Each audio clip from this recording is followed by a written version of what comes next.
Well, well, well, looks like there could be quite a few little troubles in Big China. Hi, everybody. I'm Bill Whittle here with Steve Green and Scott Ott. Two independent, separate stories for you today about the situation in China, both of them a little bit surprising to me anyway.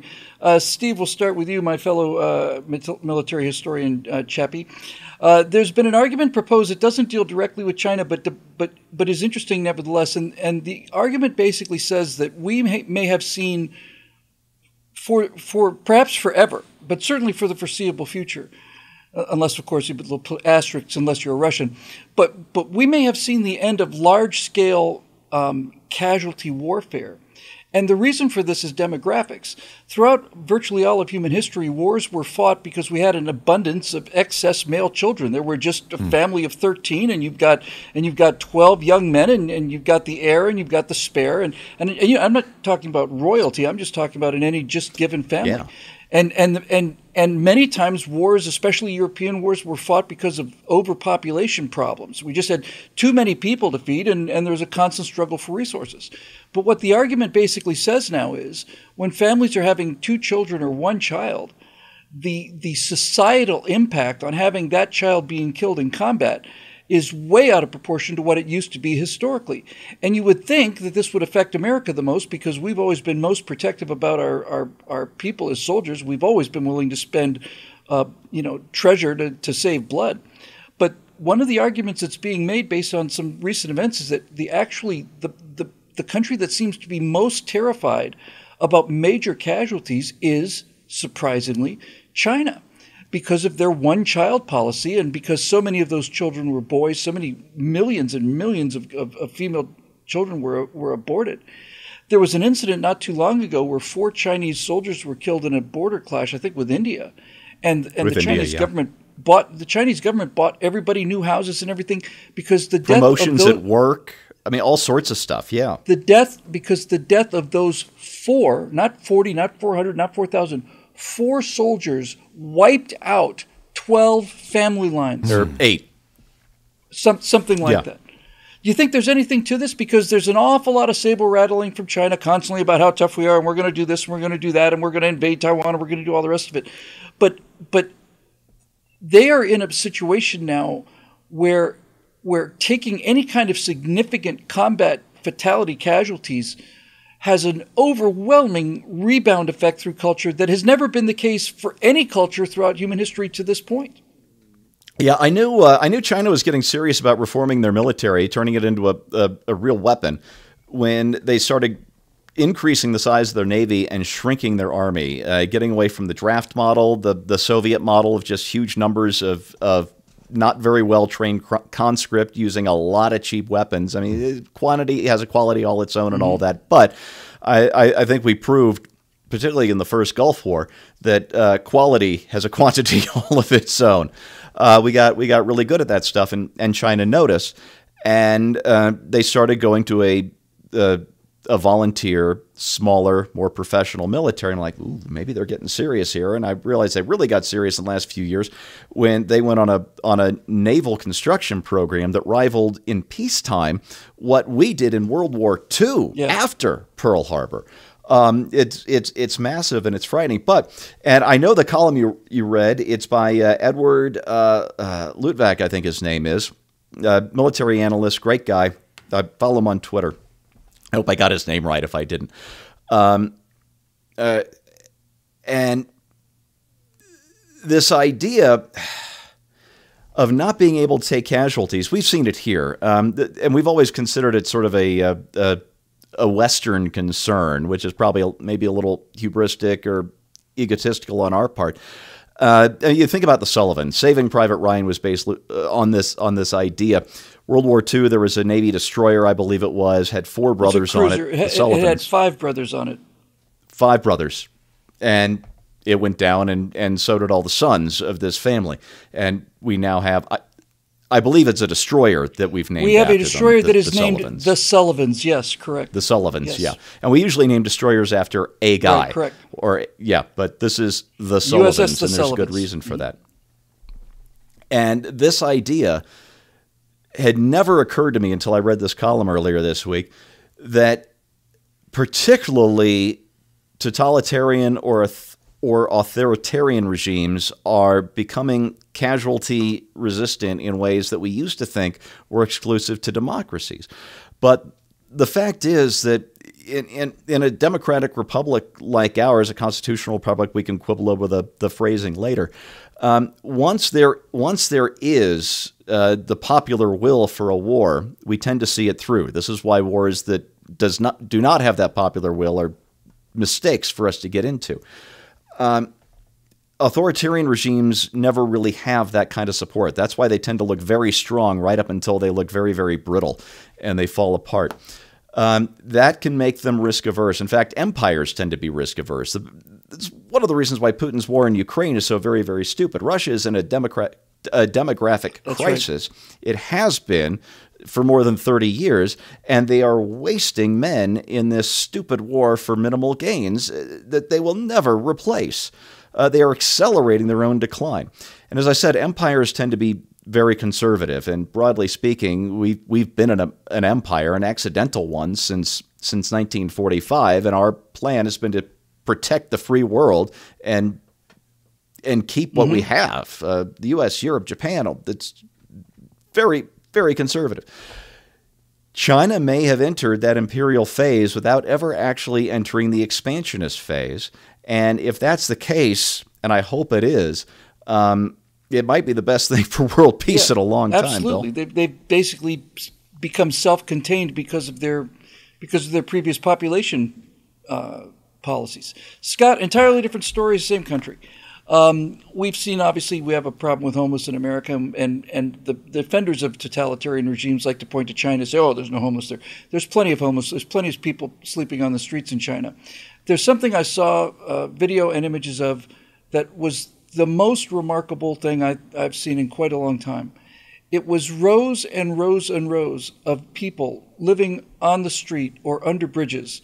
And I wasn't rolling with. But instead of them being old men with wine bottles, they were young women, all of them, and they had those circular ring lights that you use for web hosting, and every one of them had a microphone, and they're trying to make a living as being essentially virtual girlfriends online, because the Chinese internet, as you know, is completely self-contained from the rest of the internet.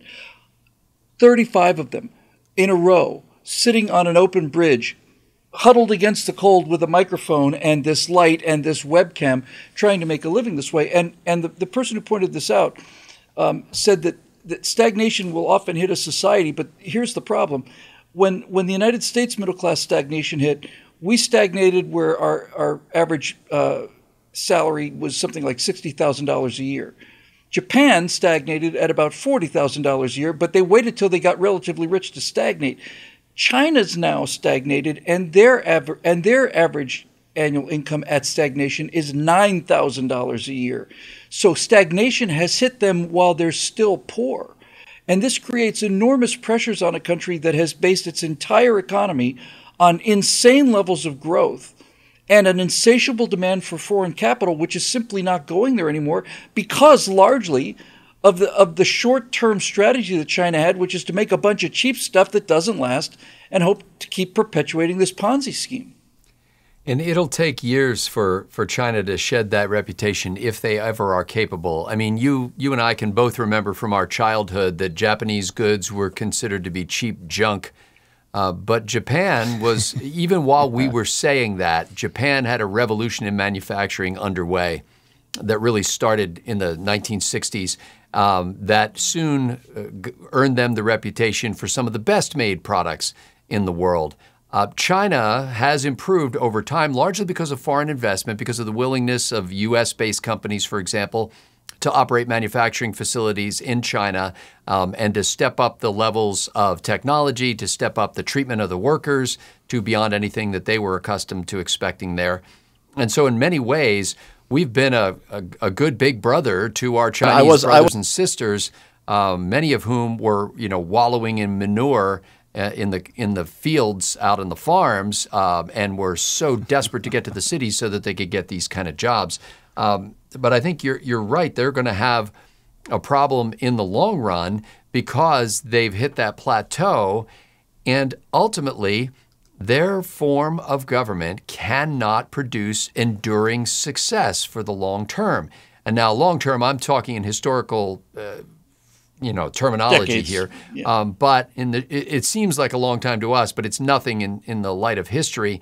And you can't have 35 women sitting around trying to make their money by basically being an online girlfriend and being able to generate real income. And you can't be a world pariah either when it comes to setting yourself against Western civilization, setting yourself against the economic growth engine of the world, and then at the same time trying to profit by buying our debt and by selling us stuff. They've got something. They've got an urge for totalitarianism that's in conflict with the urge of the people for liberty. And my faith in every one of these countries, including Russia and China, has been in the drive that the people will eventually have to overcome the stasis of their government and the tyranny of their governments. Now, it's going to be really difficult because they've been trained and brought up and weaned basically on these crazy ideas that they're not worthy of that, but they are. And so when I think of those, people living on a bridge or under a bridge in China, like my heart goes out to them. And I just think, how long, Lord, before these people are set free? Can you imagine what the world is going to be like when the first inklings of liberty begin to trickle into that country? And they don't just have the benefits of the technology that they're manufacturing for us there and slightly better standards of living, but they actually have the ability to control their destinies. An interesting question there is, has their culture produced the kind of topsoil that would allow that kind of revolution of liberty in the first place? I don't believe there's any cultural limitations. It's political. I'd like to believe that you're correct. So here's the thing, folks. Back in 2001, when I wasn't rolling. I was doing a segment on somebody's doing a series on China. I was just hired as an editor, and I had footage that I had to use. They'd made one trip to China in 1996 and another trip in 2001, and I couldn't cut the footage together because in 1996 people were wearing blue Mao jackets in houses that had dirt floors. And by 2001, you already have them with watches and cell phones and Mercedes, and the explosion in wealth in China was remarkable. A lot of people in the West thought, my God, look at that. That's the future. The state-controlled economy, this is the way it's all going to go. But what ended up happening to China was this combination of tyranny and capitalism was not the best possible world. It was the worst possible world. It leads you with a system that is directed from the top with all of the incompetencies of government and bureaucracy. And then below that, instead of at least having a rigid societal belief as the communists did, now you've got just independent contractors whose job is to try to make money and bribe inspectors from the government that doesn't really care because they get a cut of the profits anyway. It's a walking nightmare.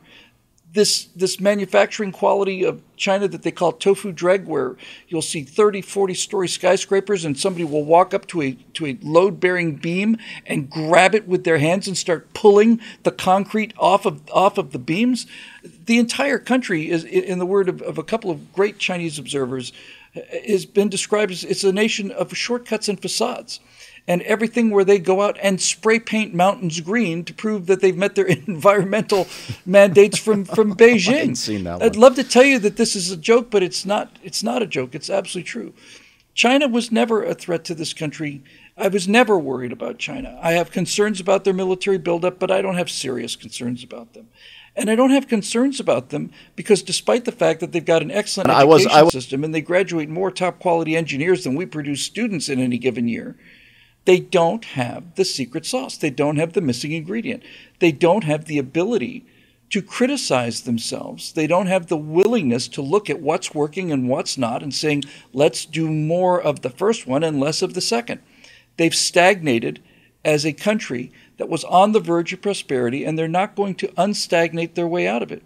They have doomed themselves by the short-term, fast gain, quick money strategy that they chose, and now that's what they're known as. I just would like to just close by reflecting on what Scott said about Japan. In the years after World War II, Japanese products were garbage. But they were garbage because they had no factories. They had been bombed into absolute oblivion. They didn't have garbage engineers. They didn't have a garbage culture. They produced quality products as soon as they could. China's marketing strategy is to make something that is advertised to look like something that somebody wants to buy on eBay. You purchase it, and then when it comes and arrives and is absolute junk, you realize the price point is just perfectly planned because it's just a little tiny bit too much trouble to go to the trouble to get a refund than it is to throw the thing in the garbage. And these chickens are coming home to roost. They're punk out chickens apparently, but in any event, they're coming home to roost, and things are not looking good for China. And as Steve said and Scott said, the people who are suffering are the Chinese people, and I wish them better leadership. Whether that's going to happen anytime sooner, I don't know, but with the way things are going, I reckon something big's going to happen sooner rather than later. For Steve Green and Scott Ott, I'm Bill Whittle. Thanks for joining us. We'll see you next time right here on Right Angle.